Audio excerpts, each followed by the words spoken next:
Selamat siang pembaca setia USAID dimanapun Anda berada. Senang berjumpa kembali dengan kami Irawan Harahap selaku pengasuh dan pemilik dari website hukum USAID. Nah, pada kesempatan ini kami akan membahas tentang beberapa pertanyaan yang diajukan oleh pembaca setia, yang khusus kali ini kita akan fokus pada persoalan hukum perkawinan, hukum ekonomi Islam, dan juga hukum keluarga. Nah, kami akan membahas pertanyaan itu satu persatu secara singkat dan mudah-mudahan ini bisa menjawab maksud dari yang ditanyakan.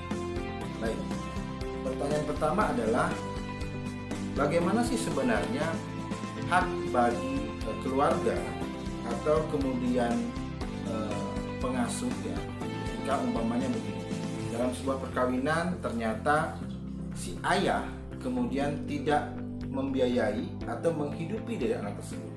Nah, kemudian dalam perjalanannya pihak keluarga kemudian merasa bahwa bisakah kami kemudian mengajukan, atau apakah memang hal-hal yang sudah terlewatkan itu atau nafkah lapor itu masih bisa digugat. Nah, bila kita mendasarkan pada aturan hukum dan juga hasil rapat pleno Kamar Mahkamah Agung yang kemudian dimasukkan dalam surat edaran nomor 2 tahun 2019, didapatkan bahwa nafkah lampau anak yang dilalaikan oleh ayahnya dapat diajukan gugatan oleh ibunya atau orang yang secara nyata mengasuh anak tersebut.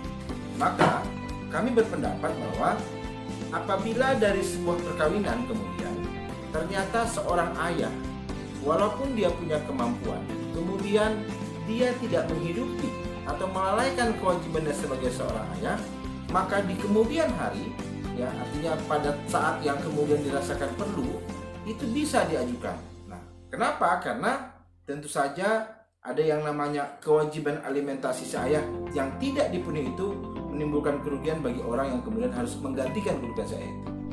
Demikian pertanyaan yang pertama.